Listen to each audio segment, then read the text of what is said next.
नमस्कार, मैं हूं पवन त्यागी।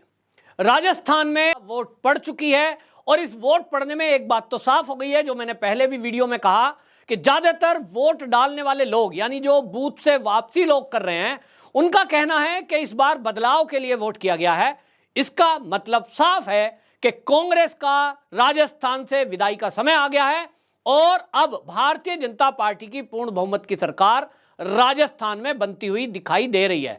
जैसा मैंने पहले कहा आपको कि यह आंकड़ा भारतीय जनता पार्टी का 140 से 150 सीटों के आसपास रहने वाला है। और मेरा दावा ये जो है, ये मैं इसलिए भी आपको कह रहा हूं क्योंकि जो वोट प्रतिशत है, इस वोट प्रतिशत में आपको बता दूं कि 4 बजे तक 50% का आंकड़ा पार हो चुका और शाम के समय में लंबी लंबी लाइनें जो बूथ सेंटरों पर, जो मतदान सेंटरों पर दिखाई दे रही हैं, वो ये बता रही है कि जिस तरह से छत्तीसगढ़ में 75% तक वोट प्रतिशत पहुंचा था, राजस्थान में भी कुछ इसी तरह का वोट प्रतिशत बढ़ता हुआ दिखाई दे रहा है। मेरा अनुमान है कि ये वोट प्रतिशत 75% तो कम से कम रहने ही वाला है, 75 का आंकड़ा पार करेगा। और आपको यह भी बता दूं कि 75 का आंकड़ा पार हुआ तो मतलब समझ लीजिए कि भारतीय जनता पार्टी और राष्ट्रीय स्वयंसेवक संघ के जो स्वयंसेवक हैं, उनकी मेहनत रंग ला रही है। इसमें एक और बात है, जिस तरह से आरएसएस के स्वयंसेवकों ने जमीन पर उतरकर मेहनत की है, घरों में पर्चियां पहुंचाई हैं, लोगों को समझाने का काम किया है, इसी का अंदाजा लगा लीजिए बौखलाहट का कि सोनिया गांधी आरएसएस पर टिप्पणी कर रही है।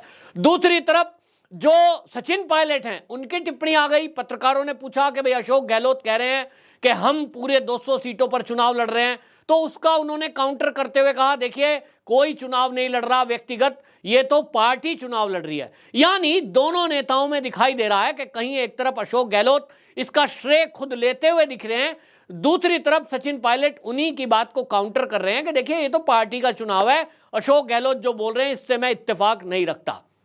यहां अब जो बात है वो एक तो बदलाव की बात इसलिए है क्योंकि भ्रष्टाचार का मुद्दा है।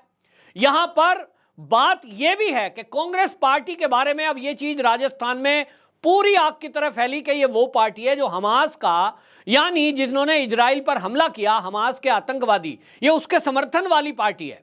बाकायदा लिखित में इन्होंने प्रस्ताव पास किया था, सोनिया गांधी के अध्यक्षता में दिल्ली के अंदर एक बैठक हुई थी और उसमें इन्होंने अपना प्रस्ताव पास किया था हमास के पक्ष में, यानी फिलिस्तीन के पक्ष में। यह भी एक मुद्दा रहा।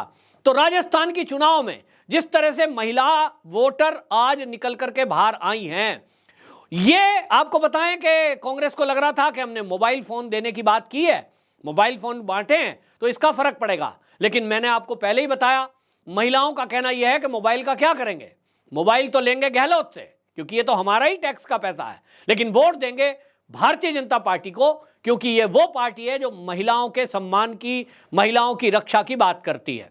जो अपराधी हैं, महिलाओं की इज्जत के साथ छेड़छाड़ करें, उन पर बुलडोजर चलाने की बात करती है, वो है बीजेपी। और इसलिए महिलाओं का ज्यादातर वोट दो कारणों की वजह से, एक महिला सुरक्षा, ये मुद्दा है, दूसरा राजस्थान में महिलाओं के बीच में जो मुद्दा है वो है जल का। ग्रामीण अंचल में ये ज्यादा है। नल से जल योजना है, उस नल से जल योजना में केंद्र सरकार की योजना थी, लेकिन राज्य सरकार में जिस तरह का भ्रष्टाचार हुआ उसके चलते जो गांव की महिलाओं को एक राहत पहुंचनी चाहिए थी, नहीं मिली और इसलिए बड़ा मुद्दा मिला। तीसरी एक बात वहां पर रही है, वो भ्रष्टाचार जो सरकार में है, जिसका जिक्र राजेंद्र गुढ़ा ने किया। लाल डायरी सामने आई और लाल डायरी के जब पन्ने सामने आ रहे हैं तो चुनाव के जस्ट 2 दिन पहले वो जो चीजें खुलकर सामने आई कि अशोक गहलोत के जो ओएसडी रहे हैं वो चीजें लिख रहे हैं, वो बता रहे हैं कि सरकार में कुछ ठीक नहीं चल रहा है। यानी कांग्रेस के आपस का फूट, ये एक नतीजा सामने दिखाई दिया जिससे कांग्रेस की जो आज हालत है कि वो 50 सीटों तक सिमटती दिखाई दे रही है। ये अनुमान है, वो इसीलिए है, वरना ये स्थिति इतनी खराब नहीं होती। जिस तरह से फ्री की योजनाओं की घोषणा अशोक गहलोत ने की थी, उससे शुरू में तो ये लग रहा था कि कहीं सरकार रिपीट ना कर जाए। बीजेपी दावा शुरू से कर रही है और ये राजस्थान का एक ट्रेंड भी है कि एक बार बीजेपी अगली बार कांग्रेस। तो इस बार अगर उस हिसाब से देखें तो राजस्थान के ट्रेंड के हिसाब की अगर बात करें तो इस बार तो बीजेपी का आना वैसे ही लग रहा था। लेकिन जिस तरह से अशोक गहलोत ने इसकी तैयारियां की, धुआंधार प्रचार किया, मीडिया मैनेज किया, और जो फ्री की रेवड़ी बांटने की बात की, चाहे वो गैस के सिलेंडर की घोषणा हुई, फिर चाहे मोबाइल की घोषणा हुई, फिर चाहे युवाओं को नौकरी देने की बात हुई और वो नौकरियां दे दी भी गई, इनको समझ के अशोक गहलोत की तैयारी ये थी कि इस बार इस ट्रेंड को हम तोड़ेंगे जो राजस्थान का एक बार बीजेपी एक बार कांग्रेस वाला ट्रेंड है।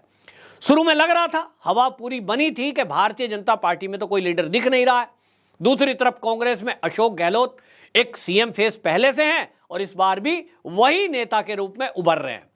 तो भारतीय जनता पार्टी में शुरू में ऐसा लगा कि वसुंधरा राजे सिंधिया अलग हैं, फिर वहां जो है दिया कुमारी हैं, पता नहीं कौन नेता है, वसुंधरा राजे तो अलग हो जाएंगी, नाराज हो जाएंगी, उनके गुट के विधायकों को टिकट नहीं मिला, ऐसी खबरें चल रही थी। तो लग रहा था कि बीजेपी बिखरी हुई है, वहीं कांग्रेस एक मुश्त एक साथ पूरी ताकत के साथ लड़ रही है और बड़े पैमाने पर जो योजनाएं हैं और जो धुआंधार प्रचार है वो चल रहा था। यहां आपको यह भी बता दें कि इस सब के बावजूद अब जो माहौल बदला है, उस माहौल के बदलने के 2-3 कारण हैं जिसमें मैंने आपको बता ही दिया। महिलाओं का मूड बदला क्योंकि उनको यह लग गया कि खाली मोबाइल लेकर अगर इज्जत लुट जाती है तो उसका कोई मतलब नहीं है। खाली मोबाइल ले लें और घर में पानी नहीं है, इसका कोई मतलब नहीं है। खाली अगर आप सिलेंडर सस्ता ले लें और गांव तक जाने के लिए सड़कें नहीं है, इसका कोई मतलब नहीं है। ये चीजें जो दिखाई दी और इसके बाद कांग्रेस के किए गए वादे, उन वादों की अगर बात करें तो 2018 के चुनाव में राहुल गांधी गिनती गिनवा रहे थे जनता को राजस्थान की, 1, 2, 3, 4 और 10 दिन तक कर्जा माफ, वो हुआ नहीं। जब वो हुआ नहीं तो भारतीय जनता पार्टी ने वो जो राहुल गांधी की पिछली गिनती थी वो इन चुनावों में याद दिलाई कि जिनके आप बात कर रहे हो वादों की, वो तो पिछले वादे पूरे नहीं हुए, तो अब की बार जो वादे किए जा रहे हैं क्या ये पूरे कर पाएंगे?